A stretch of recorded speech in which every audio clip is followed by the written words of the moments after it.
नमस्कार, मैं प्रद्युमन जोशीला।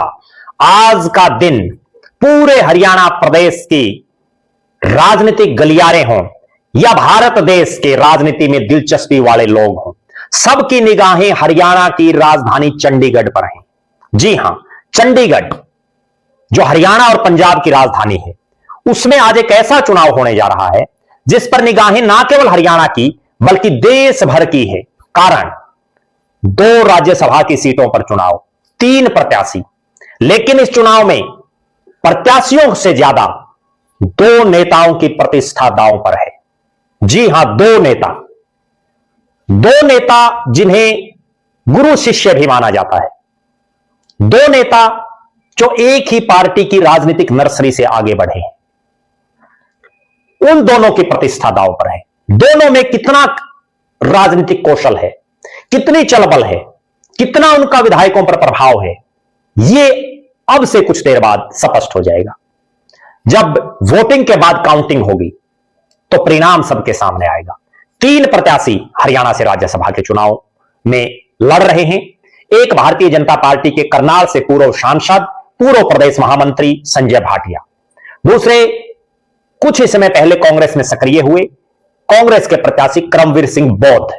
और तीसरे जिन पर पूरे देश की निगाहें हैं, एक आम और साधारण परिवार से उठ करके, और राजनीति हो, व्यावसायिक जगत हो या समाज सेवा हो, हर तरफ झंडे गाड़ने वाले निर्दलीय उम्मीदवार सतीश नांदल। ये 3 प्रत्याशी चुनाव लड़ रहे हैं, लेकिन प्रतिष्ठा 2 नेताओं की दांव पर है।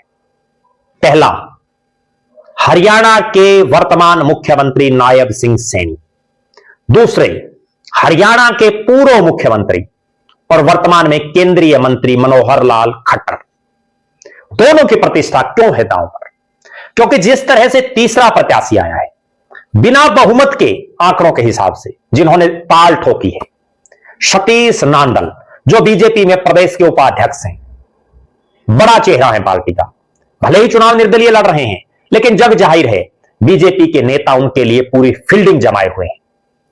मंत्रियों से लेकर के, विधायकों से लेकर के, संगठन के नेताओं से लेकर के, सब अपने अपने दांव पेच लगा रहे हैं। लेकिन 2 नेताओं के लिए प्रतिष्ठा का सवाल है, मनोहर लाल खट्टर और नायब सैनी, क्योंकि दोनों नेता पिछले कई दिनों से इस चुनाव को लेकर के वर्क कर रहे थे। लगातार जो अपनी रणनीतियां, कूटनीतियां बना रहे थे, अब उसमें वो कामयाब हो पाते हैं या फेल साबित होते हैं, वो कुछ ही समय बाद सबके सामने आ जाएगा। आज चुनाव परिणाम भी घोषित होगा, उसके बाद हकीकत में नायब सैनी और मनोहर लाल खट्टर का हरियाणा के विधायकों पर कोई असर है या नहीं है, केवल वो पदों पर बैठे हैं मुख्यमंत्री और केंद्रीय मंत्री बनकर के, यह भी क्लियर हो जाएगा। अपनी पार्टी के अलावा क्या दूसरी पार्टियों के विधायक मनोहर लाल खट्टर और नायब सिंह सैनी की कुछ मानते हैं, उनके कहने से कहीं वोटिंग करते हैं या नहीं कर पाते, यह भी पूरी तरह से स्पष्ट हो जाएगा। आज जैसे ही वोटिंग है, पूरे देश की नजरें इसी बात पर है कि असली चाणक्य कौन है, असली राजनीति में किंग मेकर कौन है वो जो हारी बाजी को पलट करके जीत में बदल दे। और 2 नामों पर सबसे ज्यादा चर्चा, नायब सैनी और मनोहर लाल खट्टर। दोनों की अग्नि परीक्षा, दोनों की प्रतिष्ठा दांव पर। हालांकि प्रतिष्ठा दांव पर है चौधरी भूपेंद्र सिंह हुड्डा की भी, लेकिन चूंकि वो पहले फेल साबित हो चुके हैं इस मामले में, इसलिए हम नहीं मानते कि अगर इस बार भी हार हो गई तो भी जो है यही कहा जाएगा कि विधायकों ने नहीं सुनी या सरकार ने किसी तरह का प्रलोभन देके, किसी तरह का दबाव बना करके उनको अपनी तरफ कर लिया, किसी तरह का लालच देके।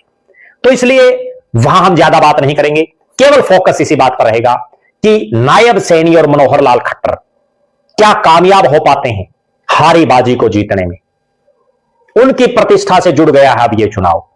कैसा रहेगा चुनाव परिणाम? आप दर्शक भी अपनी बेबाक राय जरूर कमेंट करें।